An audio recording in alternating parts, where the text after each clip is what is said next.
Hey, this is Big Tony of the legendary Trouble Funk. We are true innovators of go-go music, and this is my story. Check it out.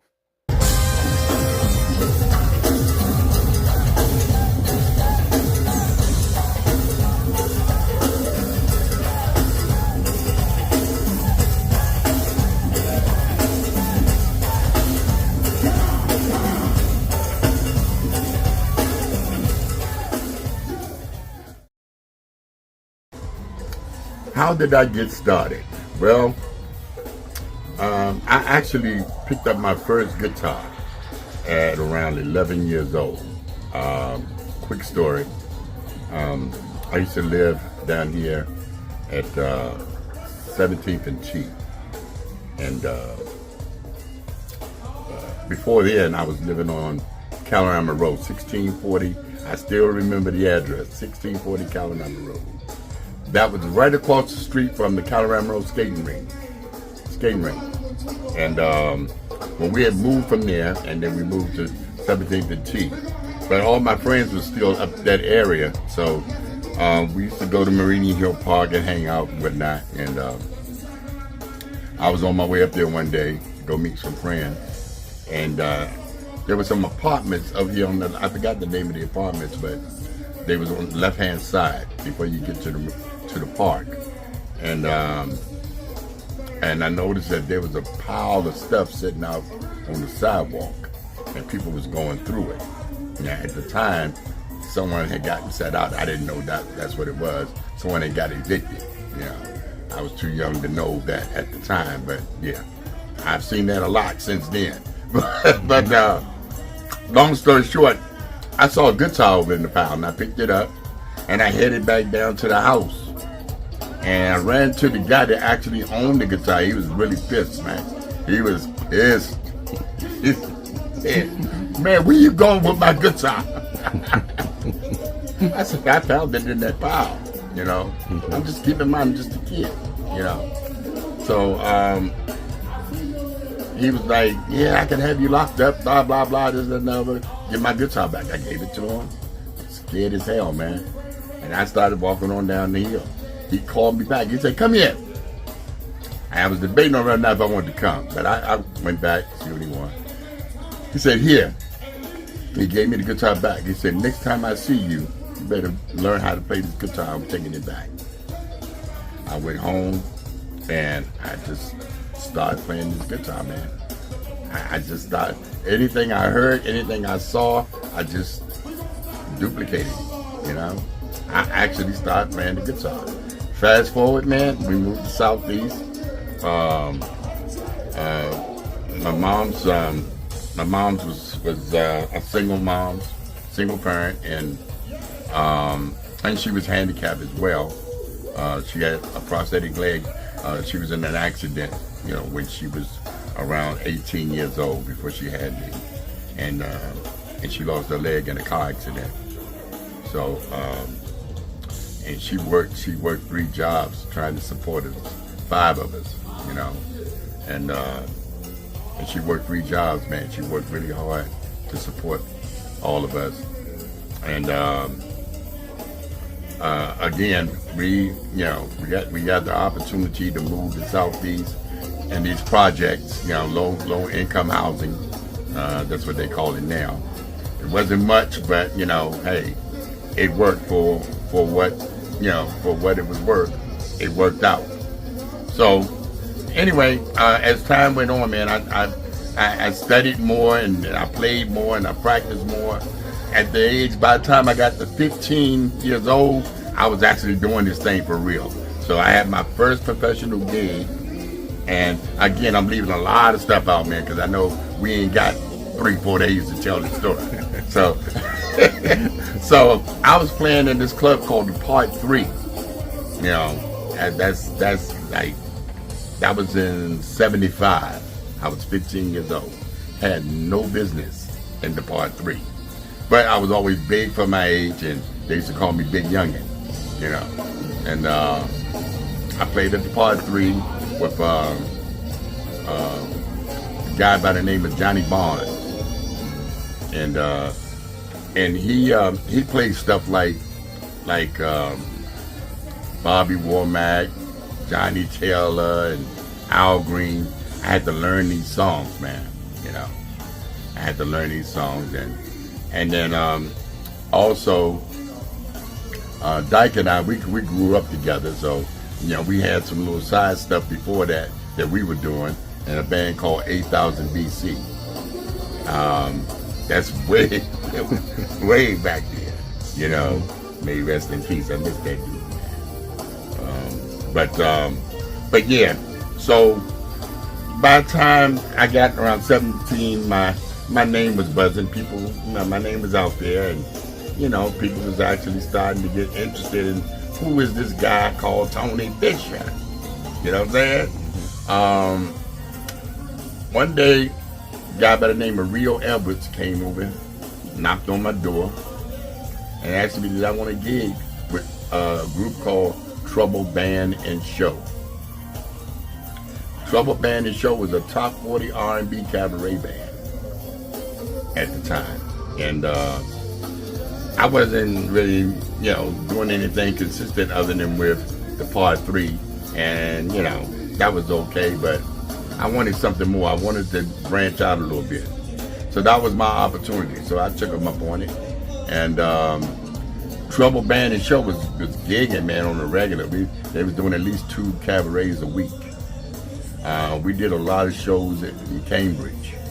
So the members in Trouble Band and Show was Rick Nixon, you know, Tricky Rick Nixon, and AKA EJ Rock. You know, he was one of the original members, and then you had T-Bone. Well, actually, T-Bone wasn't there when I first got there. He came back when he heard that I was there. T-Bone had left, and he actually had Smokey. Smokey played with us a lot. It's a lot of history, man.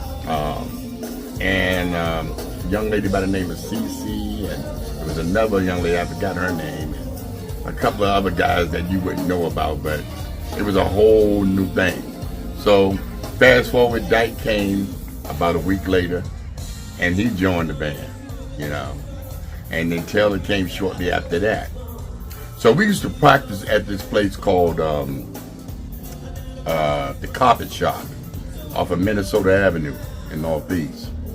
And the guy that owned the place, man, he would come in there drunk, man, and, you know, just cuss everybody out.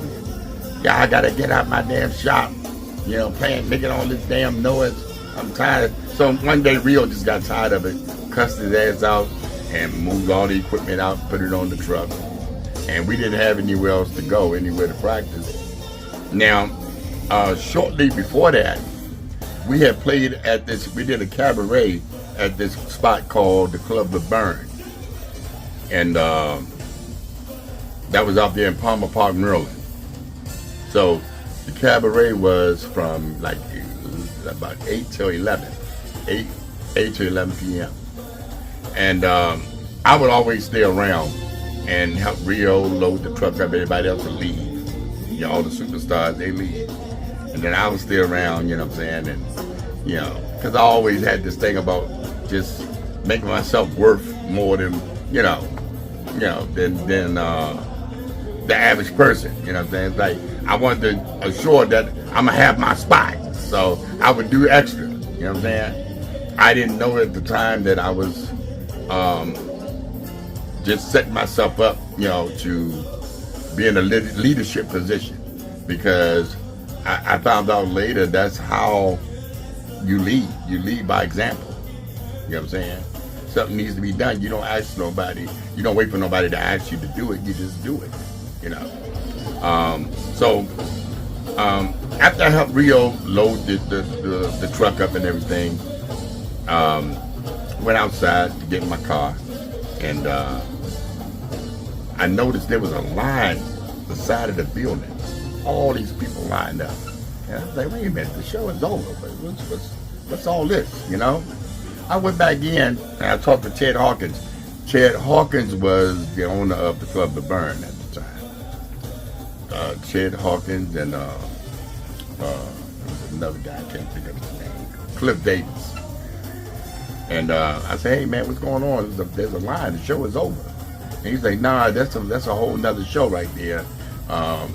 We're getting ready for Chuck Brown the Soul Searchers. We got to go from 12 to 6 in the morning. I was like, 12 to 6 in the morning? I said, man, you mind if I stay a while and check it out? He's like, nah, go ahead, help yourself. And that was my first go-go experience. At the time, did you know Chuck? No, I heard of Chuck and the Soldier, but I never met him, didn't know anything about Chuck. I didn't know anything about Chuck. So I stayed around and I stayed around for like maybe half of the show, you know, because Chuck was playing by himself. That whole night he played by himself, and he did 2 sets. So I think I left like after he took the first break. I kind of left because it was getting late, and I wasn't staying till no damn 6 o'clock in the morning. And I wasn't doing that, you know. That was unheard of, as far as I'm concerned. So, but that was my first go-go experience, man, and basically what it was Chuck Brown playing top 40s, but in between those top 40s, he would play this beat, and then he would talk to the people as if he knew every last one of them. That was cool. It was something about that whole atmosphere. I knew there was an instant connection. It was like I knew that was something I wanted to do, you know. So then that goes back to when I had suggested to Rio, because I know Ted had mentioned something about Chuck was looking for an opening act, or he was looking for an opening act for Chuck, you know. So I had suggested to Rio to talk to Ted about us rehearsing on off days in exchange for opening up for Chuck, and it worked. We actually opened up for Chuck for about about 6 months, something like that. And it was murder, man. It was crazy. It's like the people, like we wasn't even there. I mean, just being open and honest about it, it was like we wasn't even there, man. It's like we playing, and the Trouble was a good band. It was a very good band. We played like the music was. We played the songs like it was supposed to be played, and we played a lot of the stuff that Chuck Brown played. But it wasn't about playing it; it was about how we played it versus how he played it, and that was the thing that nobody had no idea, no clue, as of the connection, as of how Chuck did what he did at the time. So we would go in the back and in the dressing room after the show, and they'd get to arguing and pointing the fingers and as of why the people wasn't responding, and blaming who was fault it was and all that stuff, man. And then they'd go home. I would stay and just try to figure this thing out and find out what are they doing that we're not doing, or what are we not doing that they're doing. And this went on for a couple of months. And one day, now keep in mind, this is important. Keep in mind, I did not have a mic. I was hired as a bass player. They had no idea of my vocal ability. Although I did sing at the time, I was singing at the part 3. I'm a big fan of Larry Graham, and I sung all Larry Graham stuff. You know what I'm saying? I was like, you couldn't tell me I wasn't Larry Graham. It was a little sample. Yeah. I mean, I was singing stuff, standing by the highway, waiting in the rain, stuff like that, Jam, on days, give me a funky name. My name is Tony Fisher, but they call me, and I threw my little bass solo. It was fun, man. It was fun back then, but yeah, I didn't have a mic, so I was the only one that didn't have a mic. Everybody, even the Congo player, had a vocal mic. Everybody had a mic but me. So one day at rehearsal, I went to Rio, and I said, Rio, I think I know what it takes to make these people dance, but I'm going to need a microphone. Rio say, what the hell? We tried everything else. Let's try it your way. We went back there, Rio, and said, listen up. Tony said he wanted to try something. And so I want everybody to listen to Tony, and we're going to try it. We're going to try it his way and see what happens. Some of them started laughing at me. Rick said, man, I'm the music director. I ain't listening to him. Rio told Rick, say, you listen to Tony or pack your shit and leave. And of course he didn't have much choice, you know, and he was pissed about it. And that's how the Super Grid came about. But that's a whole nother story. Because he was hitting me with that Super Grid before, I tell you. Yeah, he was pissed about the fact that he had to listen to me. So I had an idea, and I noticed when Chuck Brown come on, they would open up, Rick would open up with this fancy roll and going to that beat, right? And going to this beat, and I said, man, that's unique right there. But I knew Rick couldn't do that, and I couldn't translate that to him. So I had an idea, and I said, Rick, I want you to open up like this.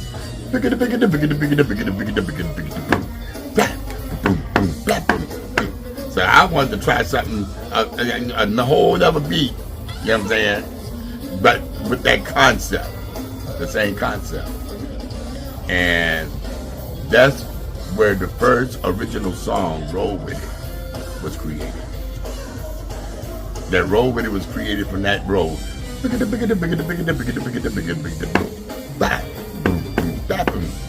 And Taylor would come in and go, y'all roll with it now. That's all. And we just built from there.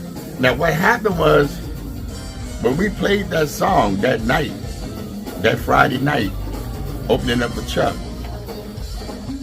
people started, I got to know people. They didn't know me, but I got to know certain people just from identifying them according to when Chuck called their names.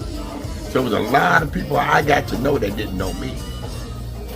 And they was tripping because I was actually like calling their names, you know, pretty much imitating Chuck. Hey, that's what it was, man. You know, and I go out there, yeah, special shot going out to Steady Eddie and to Cornflakes and you know, Earthquake and blah, blah, blah. All of these people here, you know, it's like, I got to know them, but they didn't know me. And they didn't really care to know me because we wasn't doing what they wanted done up until that point. So they started coming up to the stage. The more we played the beat, they started coming up to the stage. And then they started handing me little white pieces of paper with names on them. I'm thinking to myself, oh, I got the ass now. And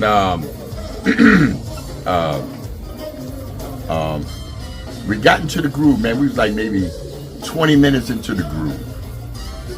And that damn Rick changed. He went into a damn, some type of top 40 song. And man, them people partied like the damn sea, man. It's like, they haul ass off the floor. I remember like it was yesterday. Rio came up on the stage and whispered in Rick's ear. And I found out what happened after the show. He whispered in Rick's ear, and Rick looked at him and then looked at me and went back into that beat. And the people got back on the floor. I found out later that Rio told me, if you don't get back into that beat, I'm gonna kick your ass. So at the time, Rick was like, he was like pissed. He was like really pissed, man. And when Rick get pissed, he plays the drums harder. But the thing is that it's like, damn, that feels good. When Rick get mad, he play harder and it feels better. So I would deliberately do shit to piss him off. True story, man. You can't make this shit up. True story. I would deliberately piss him off so he would play harder. I would say something, you know what I'm saying, to make him look at me. And like I said, that's where the Super Grid came from. You know, this dude would look at me and he would hit that damn cymbal like it was me.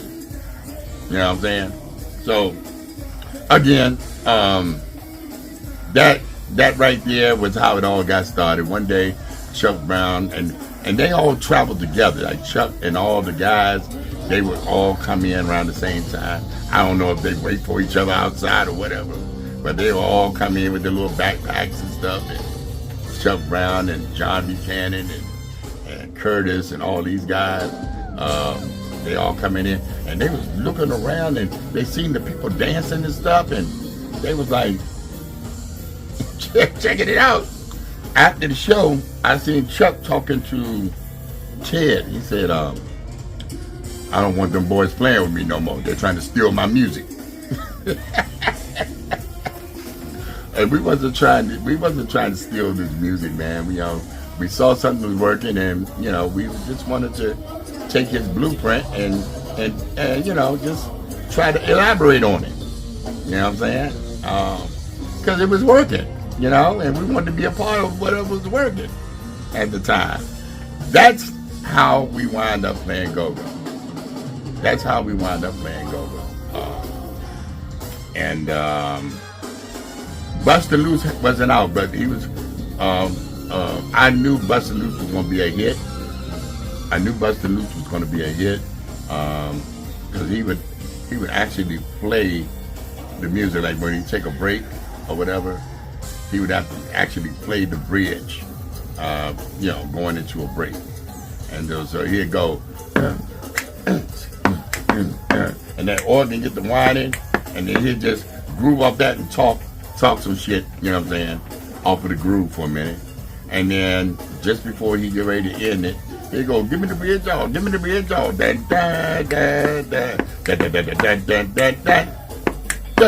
I feel like Busta News. And he give me the bridge, y'all, give me the bridge, y'all. He'd go through that a couple of times, and then then they hit it.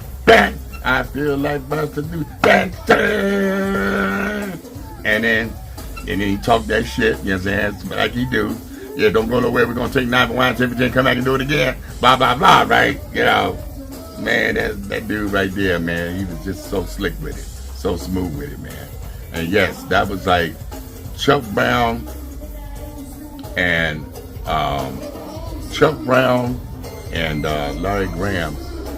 They were some of my biggest influences in terms of vocal and bass and standing clock. You know what I'm saying? So, I told later on, Chuck and I became really great friends, man.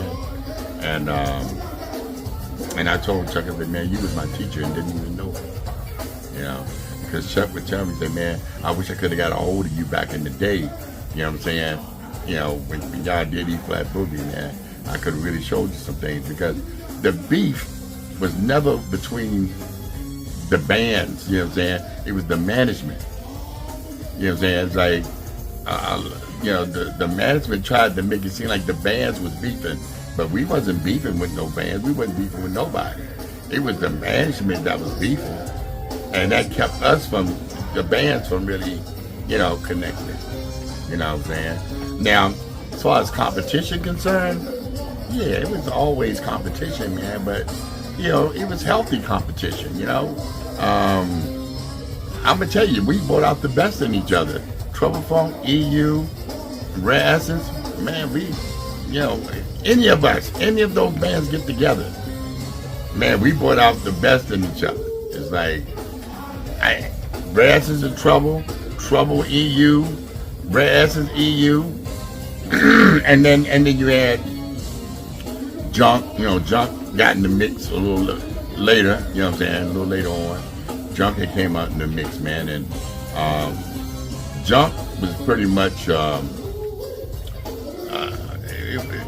Junk was how can I see it?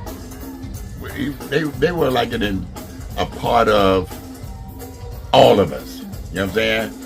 It's like Junk, and then all these groovers. You can hear Trouble Funk influence with all of these bands, even Backyard. You know what I'm saying? You can hear a little bit of influence, from Trouble and all of the, we used to call it the Big Four back then. You know, you got Chuck, Trouble, Red Essence, EU. You know, that we was known as the Big Four, the original Big Four. You know what I'm saying? That's where it all started, in that order. You know what I'm saying? And which brings me to something else, man. Like, my main concern right now, man, with the state of go-go is these youngers, man, they really need to know the history. It would help them so much more.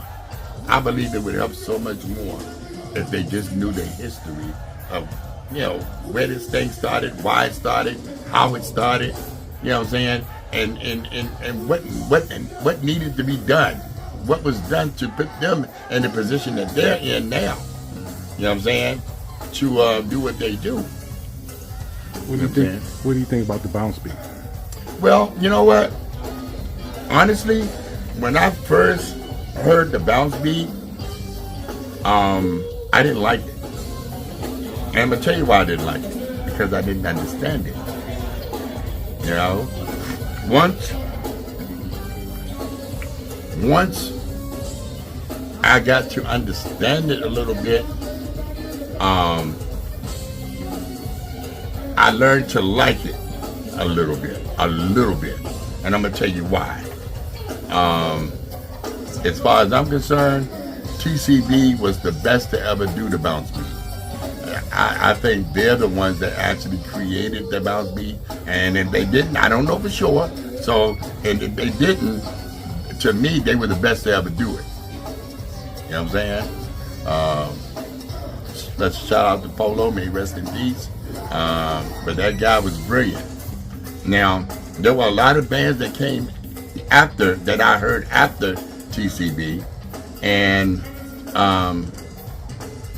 it just sounded like noise to me. It just, you know, it just sounded like noise, man. It's like, no offense, but I think one of the biggest problems with the bounce beat back then, it came a long ways, and it's a whole lot better than what it was when it first started, you know, excluding TCB. But one of the biggest problems with the bounce beat back then was, and still with some of the bands, it has no real structure, no musical structure. It has no original structure. You know what I'm saying? I think once they're on to something, they are definitely on to something, and I think once they find that formula, that musical formula, the original musical formula, you know what I'm saying? Because right now, a lot of people outside the DC, like musicians and rappers, they only see that as like a remix tool. You know, they don't see it as a actual legitimate style of music. It's something that they use to play other people's music, and that's not cool. They used to see go-go the same way. You know what I'm saying? You know, I heard an interview with KRS-One one day, and they asked him about go-go, and his words was, "There's go-go, and then there's trouble funk." You know what I'm saying? And he said, "Trouble funk is hip hop." And I didn't know. It took a minute for me to really, you know, I had to let that marinate, you know. And later, I think I understood exactly what he was saying. It was like trouble funk was embraced by the hip hop community. You know what I'm saying? Because we played such a big part in their culture in terms of the sampling. You know what I'm saying? How many bands sampled Trouble Funk? Oh man, over 260 major acts, major artists, over 260. Public Enemy, Teddy Riley, Guy, anybody from George Michael to Boy George, yeah, and you can go, you know, look this up. These are facts. This is history here. You know what I'm saying? I mean, man, LL Cool J, Snoop Dogg, NWA, Dr. Dre. Man, who didn't sample Trouble? You know what I'm saying? It's like Trouble Funk is one of the most sampled groups in hip hop history. And, you know, I'm very proud of that accomplishment. You know what I'm saying? If only we would have got the money for it, though. If only we would have gotten that money. You know what I'm saying? Well, tell us a little bit about working with Curtis Blow. Man, man. Well, the first time we worked with Curtis Blow, we was on tour, and we was somewhere, I can't remember exactly where. I think it was somewhere in like Norfolk, somewhere. It was somewhere in VA, and so Curtis Blow wanted to close the show. You know, he was like, yeah, I'm the headliner, blah blah blah, and you know, we told the promoter, man, look, talk to Kurt, man. I don't think he want to close this show. You know what I'm saying? We tried to talk to him, you know, and Kurt's like, nah, I'm closing the show. And then, you know, this is my show, blah blah blah. You know, so we opened up, and I mean, we tore the house down, man. We ripped it up, and Kurt came on, and it was like it went from year to year. And after the show, Kurt was, you know, he was so disappointed, man. He was sitting out there on the back of the steps, man, and he looked so sad, man. We tried to cheer him up, talk to him, man. Don't worry about it, man. You know, it's like that sometimes, blah blah blah. You know. And he was like, man, I should have went on and let y'all play. But we became really great friends after that, man. And shortly after that, we went in the studio together. You know, shortly after that, we went in the studio together, and we did it. Well, actually, he sampled us first. He sampled us first, and then he decided, like, nah, I got to get the real deal. I got to get the full experience, you know. So then we went to the studio together and did some stuff, and then we did a video together. I'm chilling, and Kurt couldn't get enough of that go-go, man. So he came back, and then he worked with EU, and it's funny because he still had the Trouble Funk sound, because at the time, Shorty Tim, we had just fired him, and we had fired Shorty Tim, and then Shorty Tim went to EU, and when he went to EU, he took part of that Trouble Funk sound that we trained him to do. He took part of that with him over there. So when you hear Party Time, all of those patterns in Party Time, those are Trouble Funk patterns.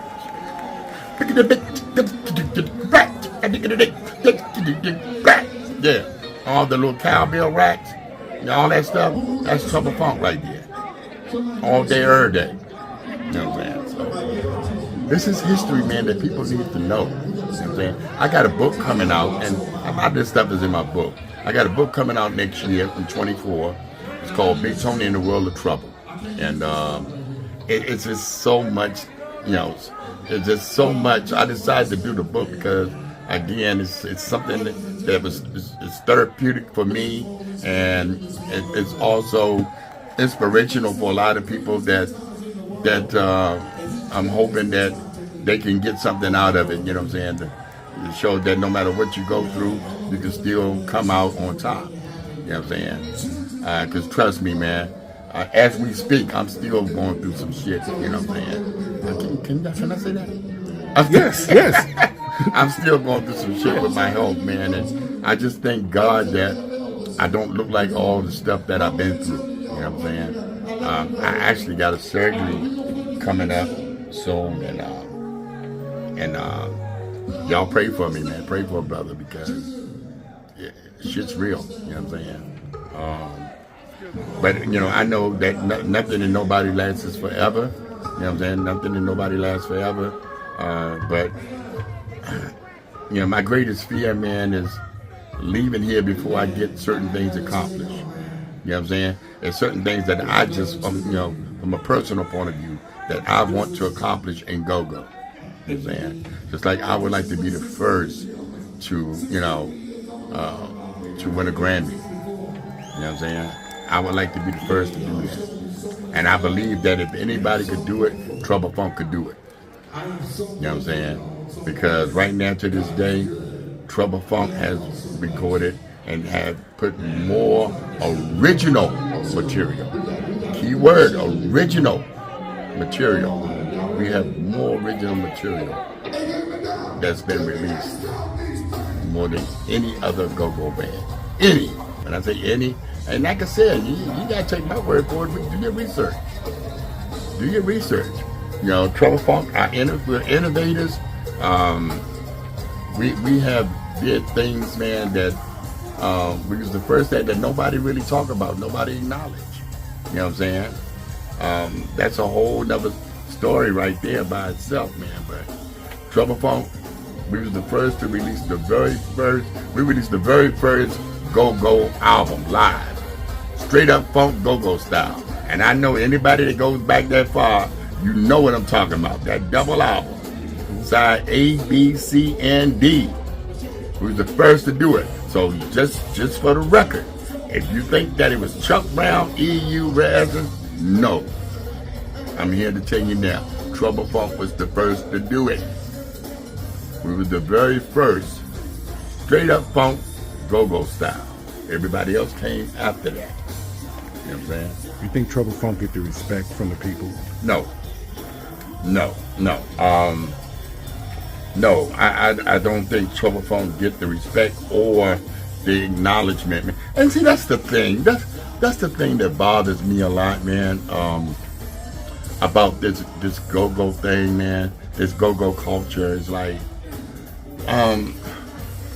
it's not about history. It's about popularity. It's about whoever's hot at that moment. You know what I'm saying? Whoever's in the spotlight, that's who they focus on. It shouldn't be about that. You know what I'm saying? What about the people that paved the way? What about those OGs that paved the way? What about your Big Tony, your Chuck Brown, your Little Bitties? You know what I'm saying? Your James Funk and your Bugs. You know what I'm saying?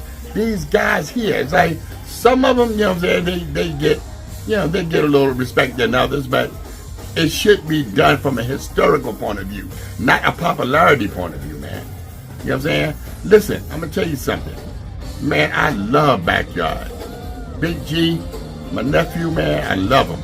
Much respect. And he's done a lot for the community, man. You know what I'm saying? I fuck with those guys, man. They holding it down. But there would be no Big G. There would be no Backyard. There would be no Northeast if it wasn't for the Trouble Funks and the EUs and the Chuck Browns. This thing is a historical thing. There would be no Trouble Funk if it wasn't for Chuck Brown. There would be no EU. Chuck Brown, he planted that seed. And Chuck Brown, thank God, you know what I'm saying, he gets his acknowledgement and respect. Unfortunately, I think he should have gotten it a lot sooner than what he did, you know what I'm saying? But he got it, and that's all that matters. You know what I'm saying? And I'm certain they're gonna acknowledge me at some point. Hopefully it won't be when I'm dead. You know what I'm saying? Hopefully it won't be when but unfortunately a lot of times that's what happens. You know, they give you all of this praise and all this shit after you're gone. You know what I'm saying? It's like they got a certain amount of, Mayor Bowser, you know. She made go-go the official music, and that's cool, that's fine. You know what I'm saying? Official music of Washington, D.C., and then she gave us a couple of streets, a couple of music, a couple of bands, entertainers, some streets, and that's fine. You know what I'm saying? You know, that's fine. But, and again, this is not, I'm not mad. I'm a little disappointed. You know what I'm saying? I'm a little, let's be clear about that. I'm not mad.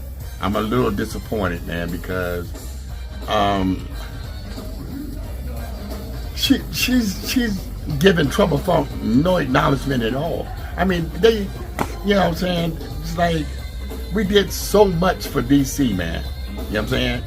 And I can't speak for everybody. I'm speaking for Trouble Funk. You know what I'm saying? Trouble Funk, man, we're the first and the only group, the only go-go band to perform for the first black president of the United States of America. We're the only band. Nobody talks about that. Nobody talks about that, man.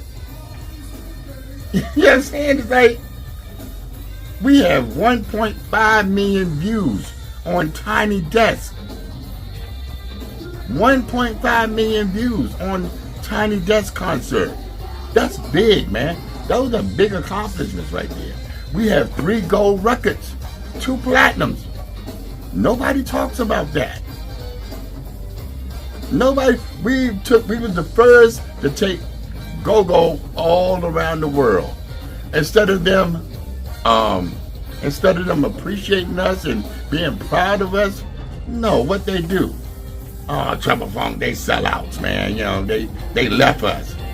Man, God didn't give us this talent to keep right here. You know what I'm saying? He gave us this talent to share with the world. He didn't give us this gift to keep right in one spot. You know what I'm saying? Man, look, I love where I come from. I could never leave BC for good. I could never do that. But I refuse to be one of those crabs in the barrel, man. I refuse to be one of those crabs. Everybody can't be number one. You know what I'm saying? So what we did, we created our own lane.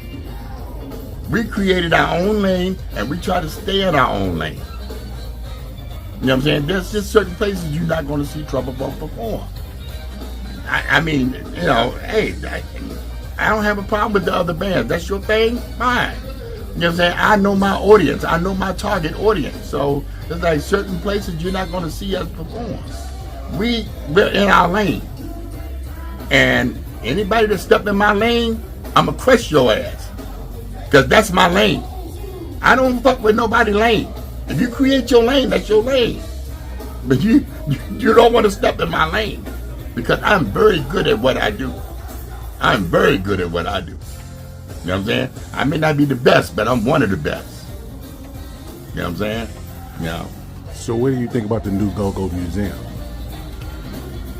Wow. You know, man, I'm going to tell you this, man. I'm going to probably get a lot of flack from a lot of shit that I'm saying. But I really don't give a fuck. Because ain't nobody paying my bills, man. You know what I'm saying? I'm the one, you know what I'm saying? You know, it's me and God. That's it, baby. It's me and God. You know what I'm saying? And I'm a true believer that what God has for me is for me. You know what I'm saying? Let me first start by saying, man, I think the museum can be a really great thing if they start doing things the way it should be done. I don't think they're doing it the right way. I don't think they're doing it the right way. I don't think they're doing it for the right reasons. You know what I'm saying? You know, I just think it's all about certain individuals than about what it should be about. And, you know, it should be about the history. You're talking about a museum, man. It's history in there that's not even there. Easy history that you can get. Easy stuff, man. Come on. Trouble Funk. Man, we got at least, I stopped counting after 20. We got at least 20 albums up in there. All that should be up in there, joint. You know what I'm saying? There should be a bio, you know what I'm saying, for every band that accomplished something. There should be some type of bio, you know what I'm saying, that people can walk in there and read. You know what I'm saying? There should be a go-go Bible up in that joint where you could actually talk about from the beginning up until now. I mean, they're just not being creative enough, man. And I think one of the reasons for that is because It's all about the money. And fine, I mean, everybody got to eat. Everybody got to eat. But I honestly believe if you do the right thing, the money's gonna come. Don't put the money first, man. You know what I'm saying? The money's gonna come. Everybody is in this for different reasons. Everybody is into this thing, man. I don't want to get too far off the subject, man. Ron called me. This is before we even the money. The money thing that was allocated for go-go that they give us, you know what I'm saying, $1 million or $2 million, whatever it is. I never saw any of the shit, so, I all I know is what Ron called me one day and he told me, he said, man, I even forgot the guy's name, man. I try not to get caught up into this politics stuff, man. And he said, yeah, man, so-and-so's going to be there, and he's going to, announce that they're going to give us a certain amount of money for go-go, and I'm going to make sure you taken care of, and this person's taken care of, and man, you need to be there. Now, I had a really bad, keep in mind that I had a really bad accident, you know what I'm saying, about 3 years back, going in 3 years. I was bedridden, man, and I couldn't walk, man, for 6 months. I had to learn how to walk, and I'm still affected from that, That's one of the reasons why I'm going back in to have surgery in December to correct some things, to try to, I spent the past 2 years performing on the stool, man, because of all the stuff that I've been through with this accident, But anyway, he's like, yeah, man, they're going to do this and they're going to do, bruh. I haven't seen one die. You know what I'm saying? I have not seen one die. Now, don't get me wrong. I'm not bad-mouthing anybody. All I'm saying is, this is what he said. And I'm certain his intentions was good. But you shouldn't write checks that you can't cash, bro. That's all I'm saying. I didn't ask you to tell me this. You know what I'm saying? And of course, I mean, hey, yeah, if this is something that you're gonna give us, from all the hard work and all the dedication that we put into it, of course I'm appreciated. And yeah, I was psyched about it. I was like, yeah, man, shit. Ron said this, Ron said that, and I was looking forward to it. And it was a smack in the face, man. It's like none of this stuff happened. You know what I'm saying? I honestly believe that this money is going in the hands of the wrong people. You know what I'm saying? It's just going in the hands of the wrong people, man. It's like only certain people, again, it's popularity again. This is such a cliquish town. You know what I'm saying? It's like, it's such a get-rich place to be. And I don't want to be a part of that, man. It's like, I don't want to have to be down or kiss your ass to get what should be rightfully, due to me. You know what I'm saying? Man, they need to be creating pensions and stuff like that for the OGs, man, that they paved the way, man. That's right. You know what I'm saying? That's right. They need to be creating jobs. They need to do stuff like fucking after school workshops, musical workshops and stuff like that on showing kids how to actually go by creating go-go music, how to go by structuring go-go music, how to write lyrics with substance and stuff like that there, man. You know what I'm saying? Getting business classes, which is something I would take up because I'm still learning the business. You know what I'm saying? But these are the things, man, that should be done. You know what I'm saying? Ron said, yeah, well, we plan on opening up a studio, and that's great, man. Yes, that's great. But before you open up a studio, why don't you open up a workshop? You know what I'm saying? Having people, teaching people how to run a studio, how to play in the studio. Because performing live is a totally different thing from performing in the studio. Man, like I got 45 plus years in this stuff, man. You know what I'm saying? You can't do this for 45 plus years and still be relevant and not know something. You know what I'm saying? Bruh, look, I didn't even finish. Shit, I dropped out in junior high school, man.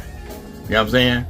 I dropped out in junior high school. You know what I'm saying? What little bit of education I got, you know what I'm saying? I educated myself. You know what I'm saying? I don't have no college degree, I don't even have a fucking diploma. I mean, you know, it's like I'm self-taught, man. I'm self-taught. But I believe that has nothing to do. That has nothing to do with my God-gifted talent. I have people in my band, man, that been to college. I got doctors in my band. I got guys with doctor's degrees and music majors and all of that stuff, man. You know what I'm saying? So that should tell you something. Under my leadership. Under my leadership. You know what I'm saying? So that should tell you something. You know what I'm saying? You don't I'm a leader, man. I'm a leader. My last question. What's the definition of a go-go legend? Wow. Well,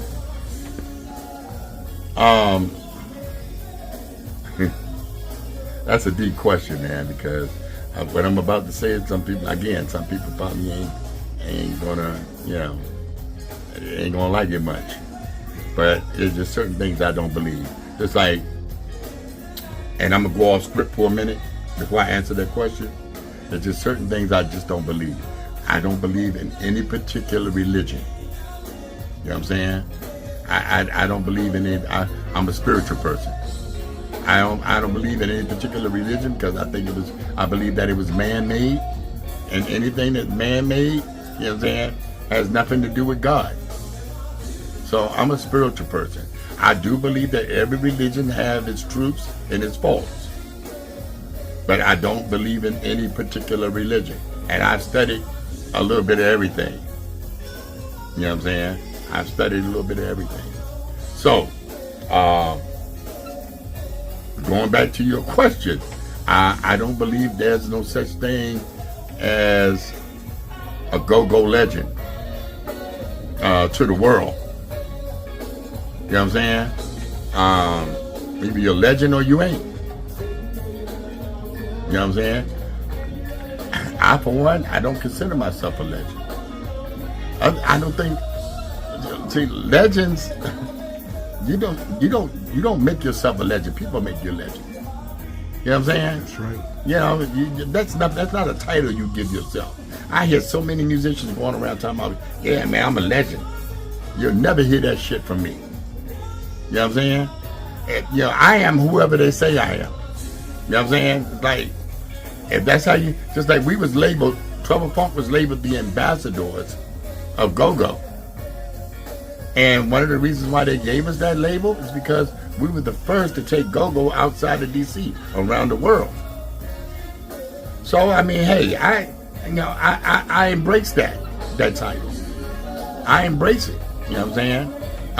I don't believe there's a such thing as a go-go Congo player. I don't believe there's a such thing as either you're a Congo player or you're not. Either you're a drummer or you're not. Either you're, where they gonna get me for this? But I don't like that talk shit.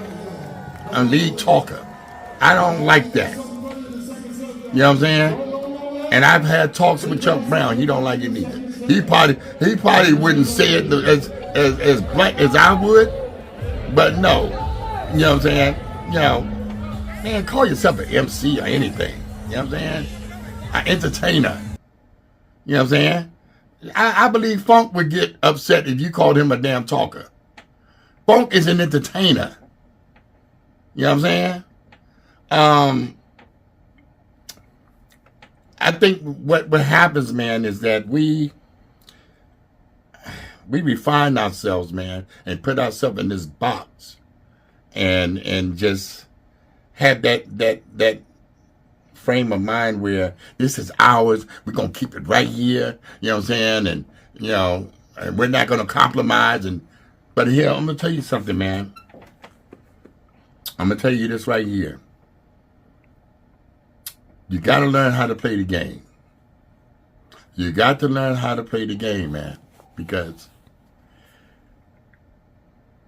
if you're going to get this music outside of D.C., the name of the game is to give the people half of what they want. They will automatically accept the other half of what you have to offer. But you got to get them to listen first. You got to get them to listen. And there's a certain format that's been in the world for years. You can't expect the radios to change their format around you. It's not going to happen.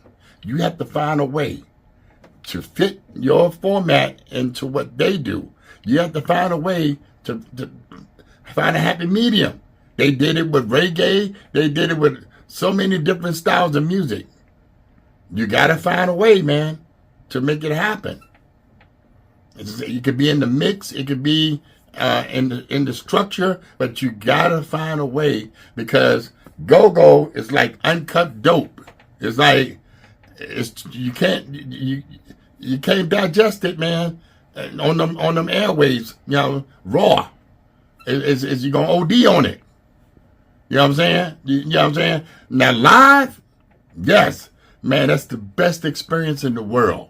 Live, go live, man. It's like it's hard to capture on that record. Some people can do it. Some people have done it, but it's not easy to do. You know what I'm saying? So again, I'm just hoping, man, before I leave this earth, that we can correct some of this stuff, man. And again, I can only pray, man, that people take these words and things that I say as constructive criticism, man. I'm not downing anybody. I love all of you guys that played your part in the go-go movement and this culture. But, again, when you know better, you're supposed to do better. And we got to do better, man. Well, on that note, I want to thank you for your time, and it's always a pleasure. Peace.